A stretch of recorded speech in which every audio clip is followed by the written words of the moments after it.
of like align them together, and you just like, if you're open to believing multiple things, then multiple things will work for you. However long and mastered someone is within the craft, it's how long they intentionally practiced it. You ever just be laying in bed, no urgent plan next, can nap if you wanted, and then a plan, idea, spark comes to mind? Oh, this would be so good to do. Haven't done that in a while. Let me try that thing again. Now imagine people calling, asking you to share space, energy. Work starts coming to mind of all you feel obligated towards. More obligations, rules, pressure, stress flood your mind. Those thoughts from earlier that would have made just you happy, gone towards thoughts of others. The more time you spend alone, the more you see what you want. No influence from friends, family, work, or societal systems. What makes you smile from you putting effort in it? What makes you uncomfy when you think of doing it?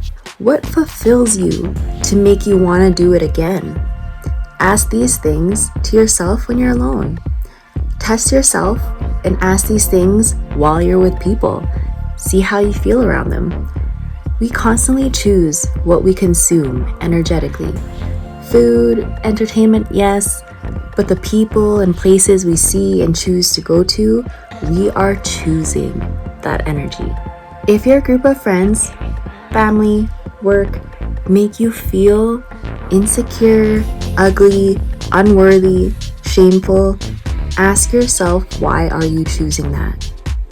We find our wired obligations from our subconscious by simply asking and checking in with self.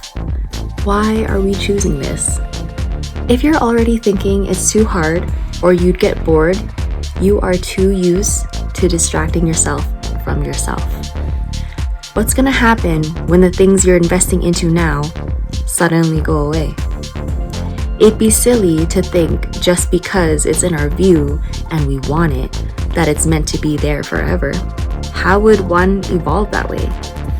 How would one experience more than what is literally meeting the eye? Now imagine putting it into so much practice, calming your mind to allow ideas to flow anywhere you go. You must know what a still mind looks like for you first, to be able to feel the next level. To be in creative flow, one must receive and act on enlightened action. No forcing decisions or moves. Feeling, then doing. Heart, then logic. With this, I encourage you towards more silence, stillness, and self. Mondays, associated with the moon, the beginning, the stem of us, the root of us. The root chakra centers around our energies of safety, security, groundedness. When this is blocked, we feel fearful, ungrounded, untrusting. Tuesdays, associated with Mars. Tuesdays are my start of the weeks. It's when you have that planetary energy backing behind you. I like to focus on the sacral chakra. The energies surround inspiration, openness, passion. It's also where our creative space is. It's where our sexual energy is. If you're feeling insecure about any part of you, that part closes up. When that part closes up, there's fear of intimacy, disconnection, easily manipulation, and low vitality. On Wednesdays, I actually don't follow the order of the chakras alignment. Focus on the planetary energy and what can support that more, because that's something that works for me. On Wednesday, supported by Mercury. I switch it up and I move it up to throat chakra. Our throat chakra carries the energies of diplomacy. That's speaking with empathy, or at least sympathy. Speaking with understanding of people. Communicative. When this is blocked, it's not so much just you can't speak. You become critical, harsh with yourself, with others. You tend to gossip more. Just a quick side note, the reason why I reacted like that was because I recently learned pranayama, not in its full entirety, just being introduced to it. The yogi I learned from was explaining everything, he was able to help me like with the breathing technique and visualize like activating each chakra, visualizing like each chakra be like a gem. When it's activated, it's like on an axis and then it's spinning. I've been doing that ever since meeting him, since last week. Why I reacted like that now is because when I was breathing like this, something told me to just keep the position. Like that's, so I held onto it for a little while. I was envisioning blue, my blue diamond axis chakra on its axis tilting, intentionally thinking this. I was like, let me activate my throat chakra. The way I just burped, it was like, yep, let me just activate it. And it just felt like a really cool body-mind connection thing. Is really so fucking fire. Opening up so much to more knowledge about more esoteric things, but something that is coming constantly to me is chakra. Learning about them. I know I'm not even saying them right. Some things pointing me towards origin. I'm learning a lot right now. I'm gonna take things one at a time. Now I'm going into a blurb. Let me go right back into the chakras. Okay. Thursdays, we're going back into the solar plexus. This chakra feels heavily aligned with me. I'm a Leo. If you tie in astrology with chakra, I don't know, when you tie in all these energy things, it's just, I personally love doing that. It's like a cute mix and match of what energy do I want to use today. They all have same but differences. Like align them together, and you just like, if you're open to believing multiple things, then multiple things will work for you. This is the energies of sovereignty, when you're feeling so free. This is when you can easily express yourself. When you're feeling leadership-like, or when you're just really expressing confidence. When this energy is blocked, your self-esteem is very low. You feel powerless and very insecure. Forgot to mention, I aligned this with Jupiter's energy as an expansion. Thursdays make me feel extra excited to do. Tuesdays are like, okay, I'm about to start doing things, but Thursday I'm like, I have full energy to do whatever I want to do today. Which explains why February 1st, so rude. Which explains why February 1st and all the activities I did yesterday just made me feel so excited, so sure about how I'm flowing with the energies. Jupiter loves when you also just think big, when you want to do big, when you just want to fill up space. Fridays, Venus Day. We love Venus Day. Venus Day loves us. Associate this with our heart chakra. Boom, boom, boom.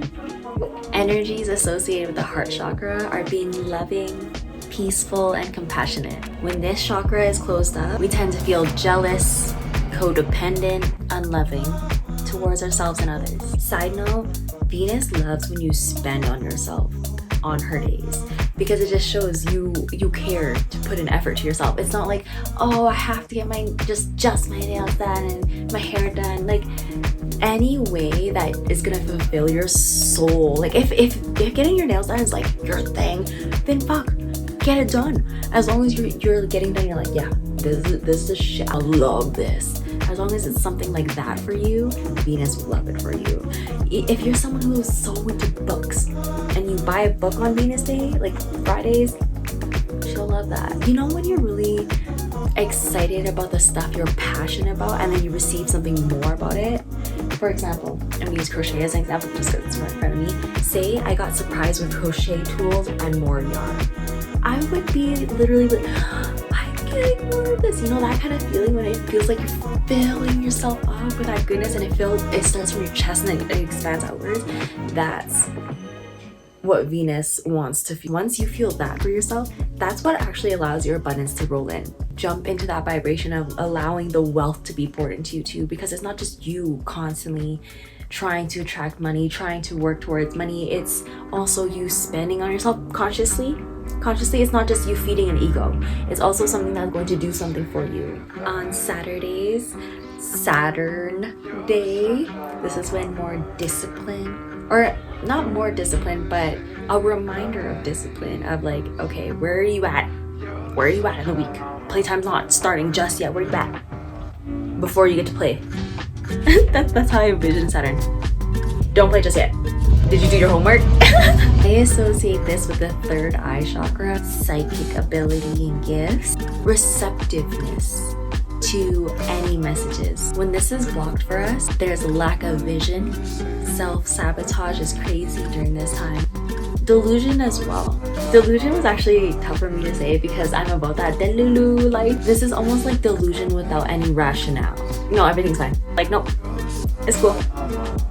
I'm not in pain kind of thing. It's not expansive delusion. It's more of everything. It's gaslighting delusion. On Sundays, literally Sundays. This day's supposed to be about yourself, by the way. I know there's systems, and you know it could work. It could work, but there are systems that are out there that say this is a day that's not supposed to be for yourself. It is. It's worked for me. I'm just saying it's because it's worked for me. I'm not saying I'm trying to preach like something I read or whatever. I'm saying it's because it's literally worked for me. I associate sun's energy with crown chakra. This chakra works with the energies of wisdom, clarity, and universal love. When this chakra is blocked, very open to other suggestions, very open to fear, have lack of boundaries or none at all. Intentionally focusing on energies and how you want it to integrate into your life and how you can utilize it. Try these things, but if a part of you doesn't believe it works, it's not gonna work. But if you're like, I can really visualize and feel the chakras, or you at least try to get really into it, then it will do something.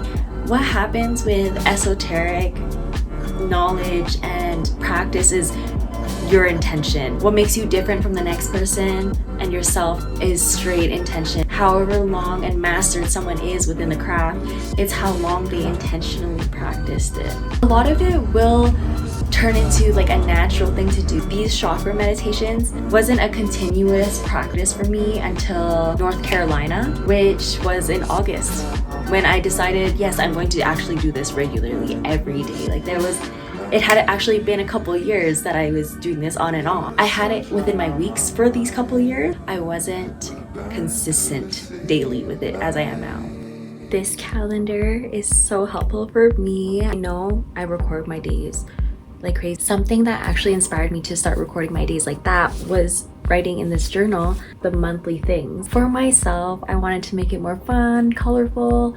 The way I like to pattern graph is through using the stuff I've learned. Each of the colors here represent the chakra that I felt resonated with what happened. Here's an example of a day. The red heart is alignment with the root chakra. Put those two together because having the lump sum of $1,200 just given to the bank sparked fear from me, and whenever I feel fearful, it affects my root chakra. Purple hearts here show my messages, alignment with the divine. These are usually what I put my tarot readings towards.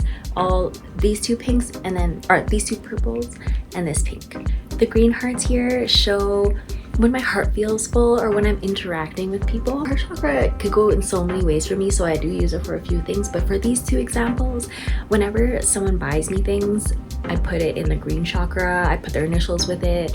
My friend here had helped me pick up period supplies. An old friend of mine had gifted me something, so I put that there. The orange heart here shows the sacral chakra. Anytime there's my creative projects involved, my work, any sexual specific energies. Colors listed that I haven't mentioned are the yellow ones. That's whenever I feel like a confidence boost or something, or my self-expression feels very seen, feels very recognized. Like whenever I just feel like, yeah, big Leo energy. What I didn't put here as well was a blue, meaning using my throat chakra with the third eye. I mix the throat and third eye chakra together, just the blue chakra, and I don't single them down so plainly, though it's more for my coloring purposes that I kind of do that.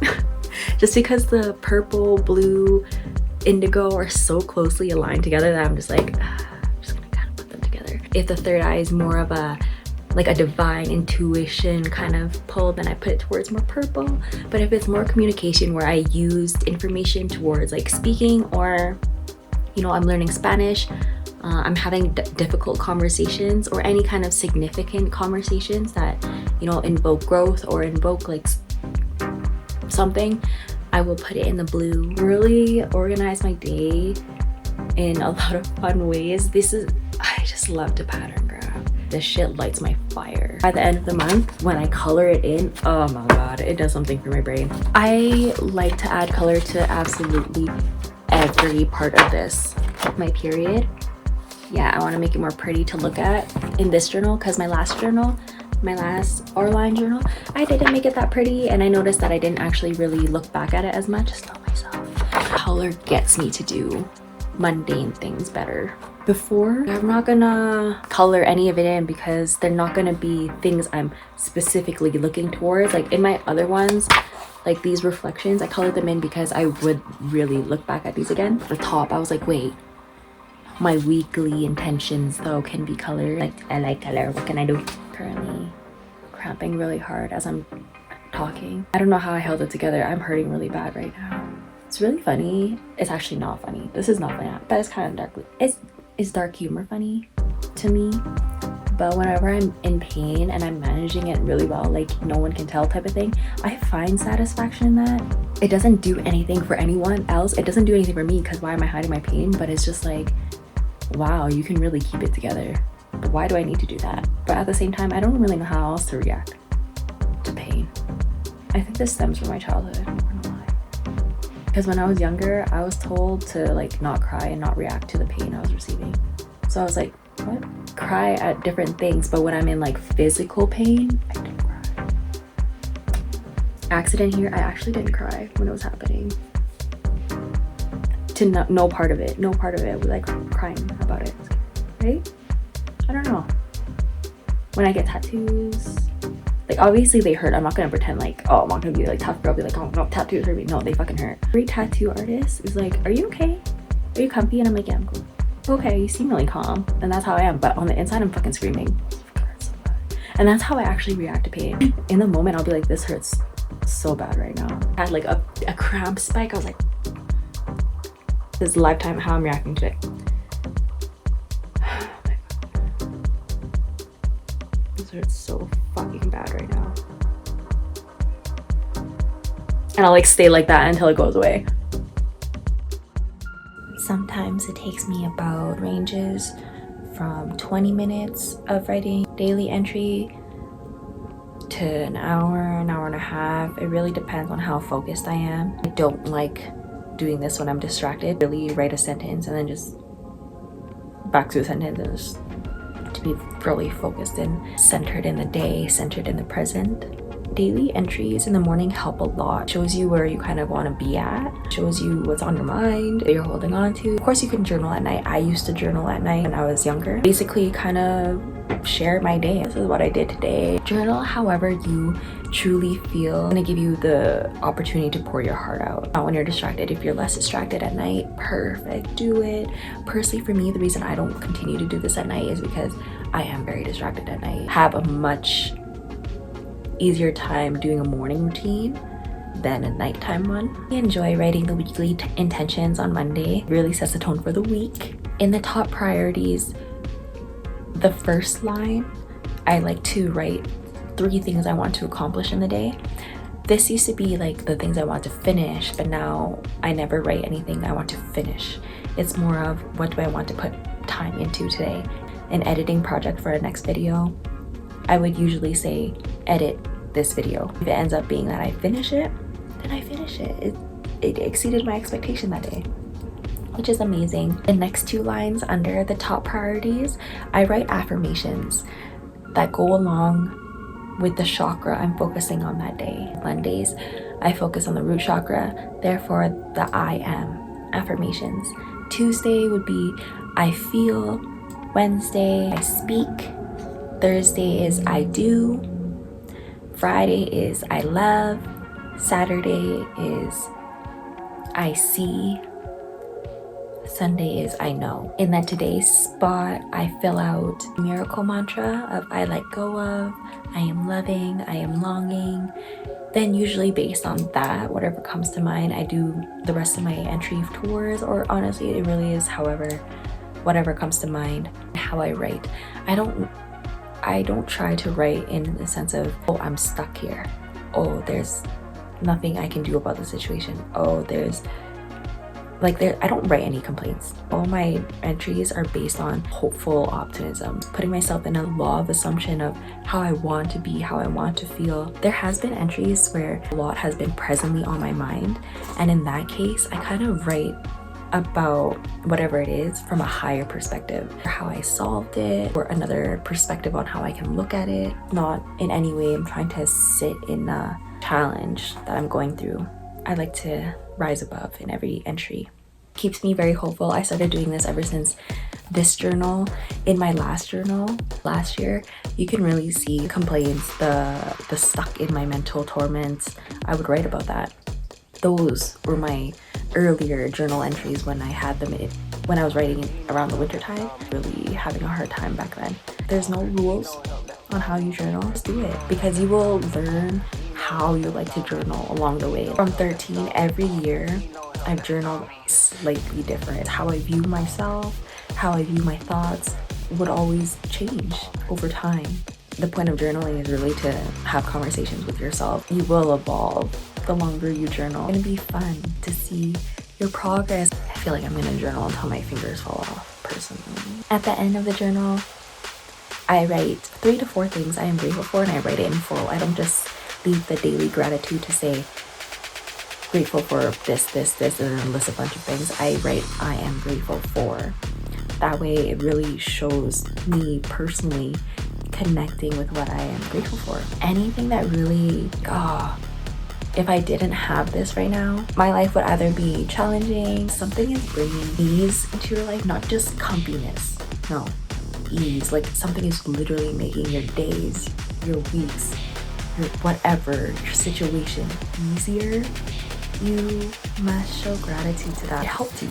You know, things that make things easier for you help you. And in a huge grand scheme of things, it doesn't have to. If you can't find any of that, you aren't living a grateful life. There are so many things to be grateful for literally around you. If you are sleeping under a roof, if you are able to go into a fridge at any time and pull anything out at any time, if you are able to close the door and have your own space every day and know you have a space to go back to every day, that is something to be grateful for. If you have blankets, clothes,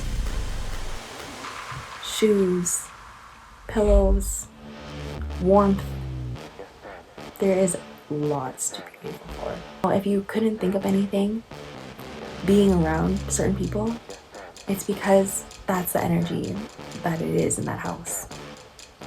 It's hard to be grateful around people who are not grateful. If you don't find gratitude within yourself, it's easy to surround yourself with people who think the exact same, thus having a really easy time just having conversations and complaining about life. Oh, this person did this. This person did that. And it had like no actual value for you personally to bring them up. But it's just the fact that you're so used to complaining. What beats complaining is gratitude. It will literally make it go away. To practice gratitude today, please list 3 things you're grateful for, either down below in the comments or just to yourself, to your journal, but 3 things, and say it in full. I am grateful for. Not just I am grateful for 3 things in a row. I am grateful for. I am grateful for. It really will do something when you give them each a spotlight instead of just this. There isn't an attachment when there's a list. You can just go with that. To me personally, when you take the time with specific words and intentionally mean it, that is where it does something for you. Words are powerful if you allow it to be. Carelessness with which we speak sometimes also shows the carelessness of the magic you care to produce. If you're just like, if I can read this one thing and all I have to do is read the words, but I don't have to connect with what any of it means or connect with what it means to me, like that's not doing anything for you. That's only just doing something. It's great to know the difference of which, if you're just doing something, you can go on autopilot, you can dissociate from it, you're just doing it, just do it. But why are you doing it? Because someone else is making it? would you really be doing anything to do it if you were wanting to do that? Lots of good things to always ask yourself in your writing journal.